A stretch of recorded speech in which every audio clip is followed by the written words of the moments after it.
সকলকে আবারও নমস্কার। আজ আবার একটি নতুন ভিডিও নিয়ে চলে এসেছি। এই ভিডিওটি হবে মনোপলি স্টক সংক্রান্ত ভিডিও। গত ভিডিও যেটি পার্ট 1 ছিল মনোপলি স্টক সংক্রান্ত ভিডিওর, এটি হচ্ছে পার্ট 2। গত ভিডিওয় আমি আলোচনা করেছিলাম 5টি মনোপলি স্টক নিয়ে, সেরকমই এখানেও আমি আজ 5টি মনোপলি স্টক নিয়ে আলোচনা করব। তো একটু বলে নেই মনোপলি ব্যাপারটা কি। মনোপলি ব্যাপারটা হচ্ছে এমন একটা মার্কেটের এমন একটা জিনিস যেখানে একটি দোকানদার ওই জিনিসটা বিক্রি করে, আর হলো প্রচুর পরিমাণে কাস্টমার থাকে, সেরকম ব্যাপারটা। মোট কথা, যে স্টকগুলোর কথা আমি বলছি, এই স্টকগুলো নিজেই নিজের ক্ষেত্রে একাই রাজত্ব করে যাচ্ছে, অর্থাৎ এর কোনো মার্কেটে কম্পিটিটর নেই। এরা যা প্রোডাক্ট বা সার্ভিস প্রোভাইড করে সেটা আর কেউ করে না, আর যারা এই সার্ভিস বা প্রোডাক্টটা নেন তাদের সংখ্যা অনেক বেশি। সুতরাং এরা কি করে, প্রচুর পরিমাণে এই বিজনেসটাকে বাড়াতে পারে, যেহেতু কম্পিটিটর নেই, এবং নিজেদের মতো করে সিদ্ধান্ত কিছু নিতে পারে। সেই জায়গায় দাঁড়িয়ে এই মনোপলি ব্যবসা যে ধরনের স্টকগুলোর থাকে, তাদের কিন্তু একটু ভবিষ্যতে গ্রো করার প্রচুর চান্স থাকে। সেরকমই আজ আমি যে প্রথম স্টকটি নিয়ে আলোচনা করব সেটি হচ্ছে সিডিএসএল। আমরা যারা স্টক মার্কেটে কাজ করি, ইকুইটি নিয়ে কারবার করি, তারা সকলেই একটা করে ডিম্যাট অ্যাকাউন্ট অন্তত করে থাকি। তো এই ডিম্যাট অ্যাকাউন্ট যে আমরা করে থাকি, এই ডিম্যাট অ্যাকাউন্টে আমরা বিভিন্ন স্টক কেনা বেচা করি। এই স্টকগুলো যখন আমরা কিনি, তখন কিন্তু আমাদের ডিম্যাট অ্যাকাউন্টে সেই স্টকগুলো ক্রেডিট হয়। আর এই ডিম্যাট অ্যাকাউন্টটা সুন্দরভাবে সংরক্ষিত থাকে হলো সিডিএসএলের কাছে। এই সিডিএসএল ছাড়াও আরেকটি সংস্থা আছে যার নাম হচ্ছে এনএসডিএল। এই এনএসডিএলও কিন্তু এই কাজটি করে, কিন্তু এনএসডিএলের কোনো স্টক মার্কেটে লিস্টিং নেই, অর্থাৎ এনএসডিএলের কোনো স্টক আপনারা ট্রেড হতে দেখতে পারবেন না স্টক মার্কেটে। কিন্তু সিডিএসএলের স্টক আছে এবং সেটা কেনা বেচা হয় মার্কেটে। সেই জায়গায় দাঁড়িয়ে সিডিএসএলের কোনো কম্পিটিটর নেই।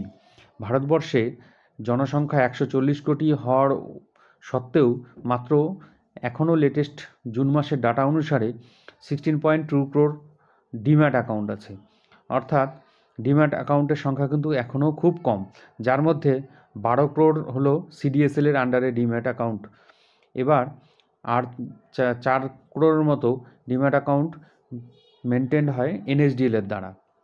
তো যত দিন যাবে সিডিএসএলের বিজনেস বাড়বে, কারণ কি প্রচুর সংখ্যক মানুষ আগামীতে ডিম্যাট অ্যাকাউন্ট খুলবে, এবং এই ডিম্যাট অ্যাকাউন্ট খুললে পরে সিডিএসএলের প্রফিট হয়, কারণ সিডিএসএল একটি চার্জেস এই ডিম্যাট অ্যাকাউন্ট থেকে পায়। কীরকমভাবে পায়, আমরা যে বিভিন্ন ব্রোকার অ্যাপগুলোতে ডিম্যাট অ্যাকাউন্ট খুলি, এই ব্রোকার অ্যাপগুলোর কাছ থেকে এরা একটা অ্যানুয়ালি চার্জেস কিন্তু নিয়ে থাকে, সেটা একটা ইনকাম। তারপরে দেখবেন আপনি যখন কোনো স্টক বিক্রি করবেন, দেখবেন একটি ডিপি চার্জেস বলে একটি অংশ আপনার অ্যাকাউন্ট থেকে কেটে নেয় কিছু পরিমাণ টাকা। সেটা দেখা যায় যে 13.50 টাকা প্লাস 18% জিএসটি সহ কেটে নেয়।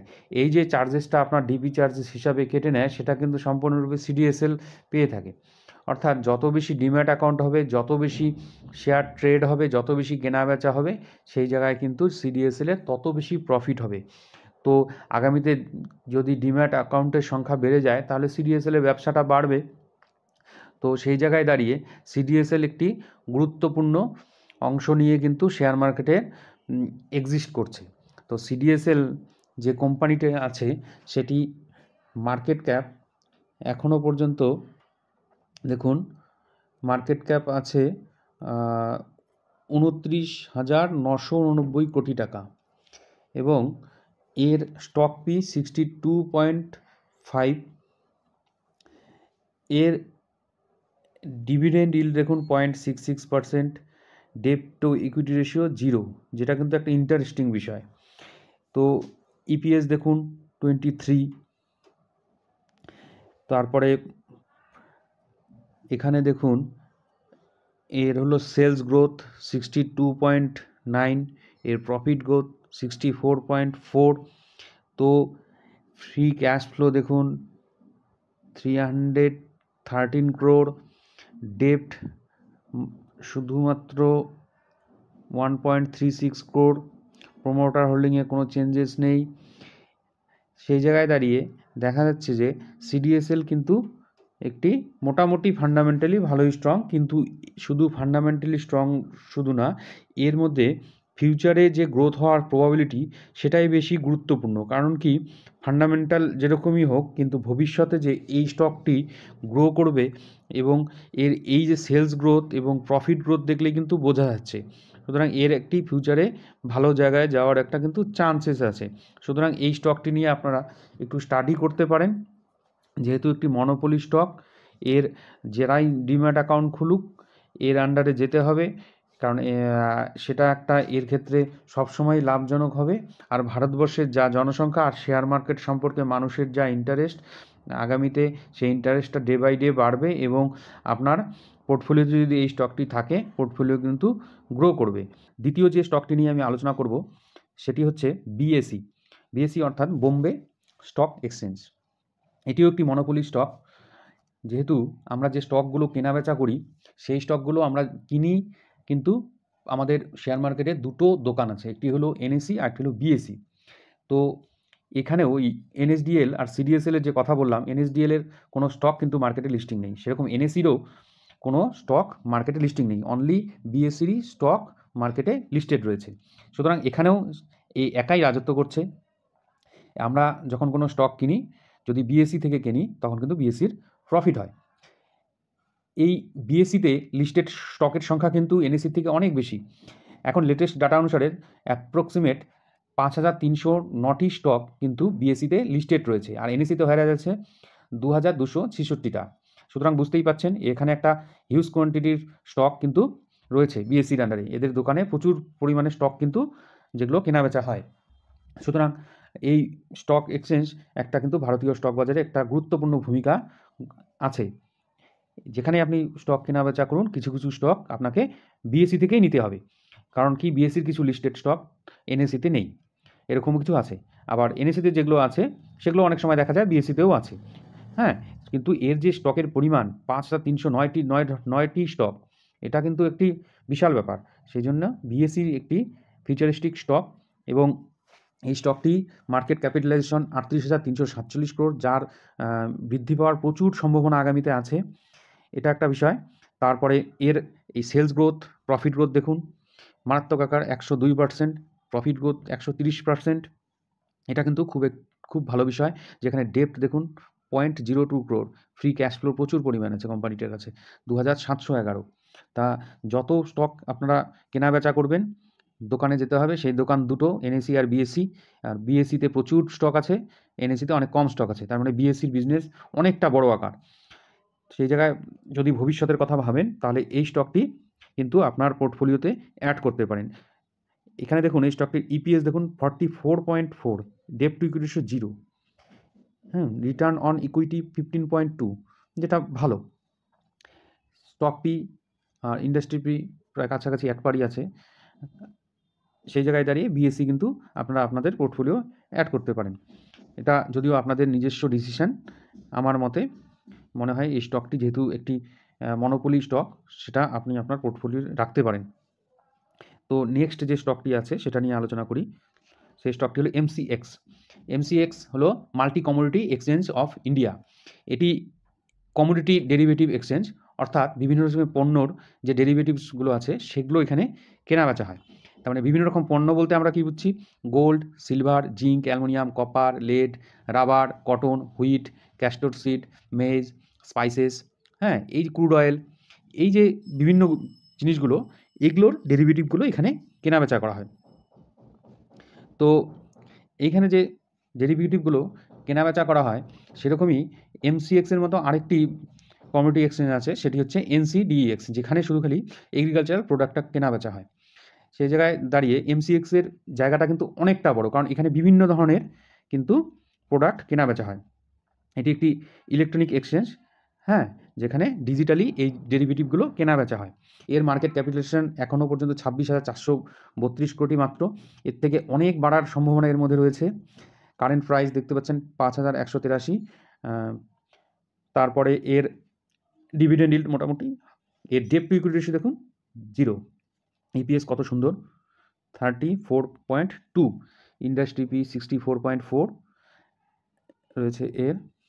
তারপরে স্টক পি 152, স্টক পিটা একটু বেশি, যেহেতু ইপিএস বাড়ছে আস্তে আস্তে স্টক পিটা ঠিক হবে। কিন্তু এদের সব কিছুই যে ফান্ডামেন্টালি স্ট্রং বা ফান্ডামেন্টালি এরকম না ব্যাপারটা, ফান্ডামেন্টালি যেরকমই হোক কিন্তু এদের বিজনেস আগামীতে বাড়বেই, কারণ এদের কোনো কম্পিটিটর মার্কেটে নেই। ফিউচারে যদি স্টক মার্কেটে এই কমোডিটি এক্সচেঞ্জে কোনো ট্রেড হয়, সুতরাং এর কিন্তু ভূমিকা থাকবে, একে বাদ দিয়ে কেউ ট্রেড করতে পারবে না, অর্থাৎ এর ইনকাম কিন্তু জেনারেট হতেই থাকবে। এর প্রফিট গ্রোথ, সেলস গ্রোথগুলো অনেকটাই বেশি। কারেন্ট অ্যাসেট দেখুন ভালো পরিমাণে আছে, তারপরে ফ্রি ক্যাশ ফ্লো আছে, হোয়ারাজ ডেপ্ট অনেক কম, 1.66, প্রোমোটার হোল্ডিংয়ে কোনো চেঞ্জেস নেই, 0 সেই জায়গায় দাঁড়িয়ে দেখা যাচ্ছে মোটামুটি ভালো।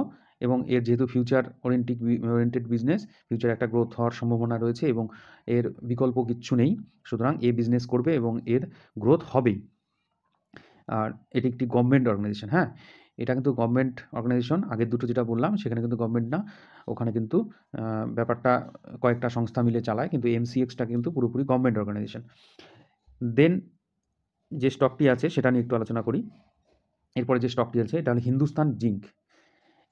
হিন্দুস্তান জিঙ্ক হলো সেকেন্ড লার্জেস্ট জিঙ্ক প্রডিউসার। হ্যাঁ, এই যে কোম্পানিটি আছে, জিঙ্ক, লেড, সিলভার, ক্যাডমিয়াম এগুলো কিন্তু এরা প্রডিউস করে। তো এটা যারা লং টার্ম হোল্ডিং করবে তারা এর থেকে লাভবান হতে পারবে আমার ধারণা, কারণ কি এই স্টকটি যেমন গ্রোথও হয় সেরকম এর ডিভিডেন্ড পেইং কিন্তু মারাত্মক হারে এরা ডিভিডেন্ড পে করে। তো এই স্টকটি কোনো না কোনোভাবে আপনাকে পুষিয়ে দিবে। এই ভেরি রিসেন্ট এরা 20 টাকা ডিভিডেন্ড দিয়েছে, এখন যা এদের প্রাইস আছে সম্ভবত মার্কেটে এর প্রাইস চলছে 500 টাকার মতো। তো 20 টাকা ডিভিডেন্ড মানে বুঝতেই পারছেন কত পার্সেন্ট ডিভিডেন্ড হয়। সেই জায়গায় দাঁড়িয়ে এই কোম্পানিটা কিন্তু ডিভিডেন্ড পেইং কোম্পানি হিসেবে খুব ভালো জায়গায় আছে। বেদান্ত বলে একটি কোম্পানি আছে, এদেরই কোম্পানি, মানে এই কোম্পানিটি প্রথমে ভারত সরকারের অধীনস্থ ছিল, তারপর বেদান্ত এর বেশি পরিমাণে শেয়ারটা কিনে নেয়। তো এইখানে বেদান্তর অংশ আছে হলো 64.92% এই কোম্পানির, এবং গভর্নমেন্ট অফ ইন্ডিয়া আছে 35.08%। তো এদের যে প্যারেন্ট কোম্পানি বেদান্ত, সেই কোম্পানিটি এখনও ভারতীয় শেয়ার মার্কেটে যত কোম্পানি ডিভিডেন্ড দেয় তার মধ্যে হাইয়েস্ট জায়গায় আছে, এবং সেকেন্ড হাইয়েস্ট জায়গায় কিন্তু এই হিন্দুস্তান জিঙ্ক কোম্পানিটা। এই কোম্পানিটা যদি আপনার হোল্ডিংয়ে থাকে কোনো না কোনোভাবে আপনাকে পুষিয়ে দেবে, কারণ এটা একটা ডিভিডেন্ড ভালো আকারে দেয় প্রত্যেক বছর, হ্যাঁ সেই আর হচ্ছে গ্রোথও ভালো হয়। সেই জায়গায় দাঁড়িয়ে এটার কথা ভাবতে পারবেন। এই কোম্পানির একটি নেগেটিভ জিনিস আছে, এর 99%-এর ওপরে এর কিন্তু স্টক প্লেসড রয়েছে। সে তবু এর ডিভিডেন্ড পেইং হিসাবে যদি কেউ রাখতে চায় ডিভিডেন্ড পেইং পোর্টফোলিওতে, এটা কিন্তু এই স্টকটিকে রাখতে পারে। আর এর যেহেতু জিঙ্ক প্রোডাকশনে এর বিকল্প কেউ নেই, হ্যাঁ the company has market shares of 75% of growing zinc market in India, এই যে ব্যাপারটা। সুতরাং এই কোম্পানিও একটি মনোপলি কোম্পানি, কারণ জিঙ্ক প্রোডাকশনের বেশিরভাগ মার্কেটটাই এরা দখল করে রয়েছে। হ্যাঁ, রিটার্ন অন ইকুইটি দেখুন 55.2%, এটা কিন্তু ভালো জায়গায় আছে। এবার স্টক পিটা দেখুন, স্টক পি হচ্ছে 25.9, হোয়ারাজ ইন্ডাস্ট্রি পি হচ্ছে 36.2, যেটা কিন্তু স্টক পিটা ইন্ডাস্ট্রি পি এর থেকে কিন্তু অনেকটাই কম। এবং এর মার্কেট ক্যাপিটালাইজেশন 2,11,583 কোটি টাকা, মার্কেট ক্যাপিটালাইজেশনটাও কিন্তু ভালো বড় লার্জ ক্যাপ কোম্পানি। তো ডেট টু ইকুইটি 0.57%, ইপিএস দেখুন 19.4%, প্রোমোটার হোল্ডিং 64.9%, মোটামুটি ফান্ডামেন্টাল ঠিকঠাকই আছে। সেলস গ্রোথ একটু কমেছে, প্রফিট গ্রোথ একটু কমেছে, কিন্তু যেহেতু ডিভিডেন্ড দেয় কোম্পানিটা, সেই কথা মাথায় রেখে যদি কেউ এই স্টকটিকে নিজের পোর্টফোলিওতে রাখতে চায় রাখতে পারে। তো লাস্ট যে স্টকটির কথা আলোচনা করব সেটি হচ্ছে পিডিলাইট। এটা এই স্টকটি সম্পর্কে প্রায় সবাই জানে, কারণ কি আমরা টিভি খুললেই যে অ্যাডটি দেখতে পারি ফেভিকল, সেই কোম্পানির প্যারেন্ট কোম্পানি হচ্ছে পিডিলাইট ইন্ডাস্ট্রিজ, হ্যাঁ leading manufacture of adhesive and sealants and construction chemicals, craftsman products, ডিয়া প্রোডাক্টস। তো এই যে জিনিসগুলো এই কোম্পানির কিন্তু প্রতিদ্বন্দ্বী মার্কেটে নেই বললেই চলে। আমরা এই যে বাজারে বিভিন্ন ধরনের যে সিলিং ম্যাটেরিয়াল বা গাম টাইপের জিনিসগুলো দেখি সব কিন্তু এদেরই প্রায়।